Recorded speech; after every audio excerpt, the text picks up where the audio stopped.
Nice.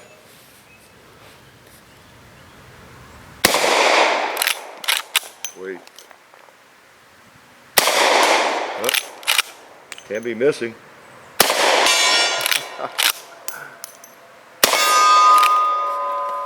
Pretty neat. Rossi 38 357 ranch hand. So now look what we have.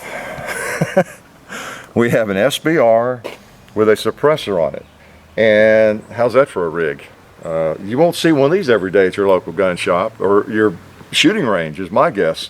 Okay, so this rig required 2 different federal stamps, just to be clear again, in order to put that on there and in order to have the suppressor. So pretty neat setup. Let's take a couple shots for now with the new setup and see if it's as loud as it was the first time. Hold 6 rounds. We'll put 5. The 6th one was a little tricky there to get into, but let's. We're loading 38 special. You do need, as most of you know, in order to take advantage of a suppressor, use a subsonic ammunition. Okay. I mean, now you can put warmer ammo in there, and it will, of course, still be less noisy, but it won't be, as quiet. So let's try this. So this is a new gun, by the way, and it's still kind of stiff. Got a tight magazine spring, or a loading gate spring there. So we'll just let it go with what it's got in it right there. Okay. Now I don't even have to put my ears on, I don't think. They were tight. Let's put one out of the newer, Rossi, not 92 replicas. Have a safety here. Okay, I think so. You get that with the newer guns, unfortunately, but maybe it makes it safer. Who knows? All right, let's take a couple shots with this. I think the point of impact's a little different with the suppressor. Shoot just a little bit lower, maybe. Let's try it out there at the gong. I can. I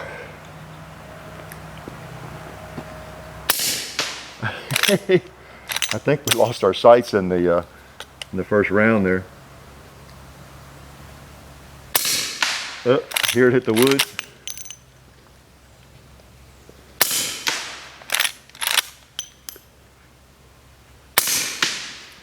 Let's try something closer.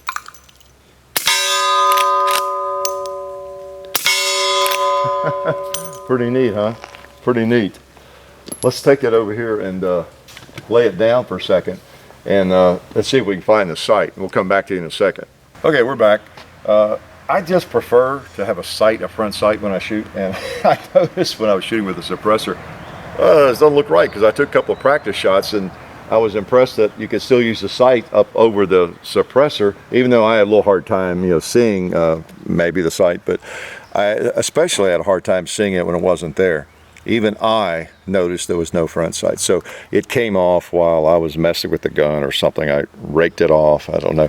The owner had to change out the front sight because it needs a taller sight. That's one of the modifications that he had to do and have done in order to accept the suppressor and still be able to see the sights and shoot well. Had to have the barrel threaded, of course, and all that. And by the way, this is a model 92. You're familiar with, you've seen these. If you watch westerns, this seems to be one of the most common lever guns used, even though it's an anachronism in most westerns, because the model 92 came out in the year, what was it, 92. And so that's generally after most of the western, the settings of most of the westerns we see. But there are a lot of 92s around there, and they're really durable, great guns. And so, how Hollywood is. Oh, a lever gun, okay. Are there more than one model? So they grab whatever they got the most of. But anyway, they're great guns, and John Wayne carried them in a lot of movies that were set before 1892. So let's take a couple more shots with it. And I don't have to put my ears on, do I? I went ahead, while you all were off camera in another room getting beverages, I went ahead and reloaded. So let's shoot something that is cool, like a 2-liter if I can hit it. Okay, we super glued the sights back on here for temporarily. We'll see if we're anywhere close. One thing that Rossi has on it, the newer one, is a safety there. I think I showed you that. And when it's on safe, you get a click, right? Like I just did. Oh, that's funny. I was expecting sound. I think I went to the right. All right, cool. It's cool when all you can hear is the round hitting the 2-liter.